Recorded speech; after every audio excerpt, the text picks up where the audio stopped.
mi smo pravili i analizu o tome koliko se o ekologiji priča u gradskom parlamentu. Takođe i tamo smo videli znači da zapravo se o ekologiji priča jednom godišnje kada se taj izveštaj godišnji usvaja i tu izađe uglavnom predstavnica gradskog veća ili nekoj sekretarijata obrazloži taj izveštaj i to je to. Ne postoji odnosno ne funkcioniše ni savet za ekologiju u okviru skupštinskih tela bi trebalo da postoji.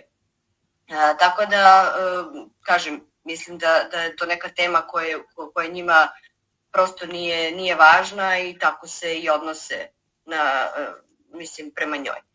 Ali zapravo isto možemo da vidimo i po tome kako se ti planski dokumenti usvajaju, odnosno ne usvajaju. Dakle, Pančevo je imalo plan kvaliteta vazduha koji je osnovni dokument za upravljanje kvalitetom vazduha na lokalnom nivou koji treba da ima svaka opština, svaki grad.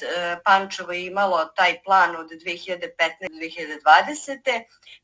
A novi plan kvaliteta vazduha je usvojen tek 2023. godine. Dakle, 3 godine Pančevo nije imao taj plan kvaliteta vazduha i prosto to je tako. Dakle, ono što je još problematično vezano za taj plan jeste mi smo analizirali taj prethodni plan gde smo došli do zaključka su zapravo većina mera manje više da su ispunjene, ostvarene. Onda se postavlja pitanje da li su te mere dobro napisane s obzirom na to da se prosto od 2015. godine Pančevo je uvek u 3. kategoriji izuzetno zagađen vazduh, tako da se u tom smislu ništa nije promenilo.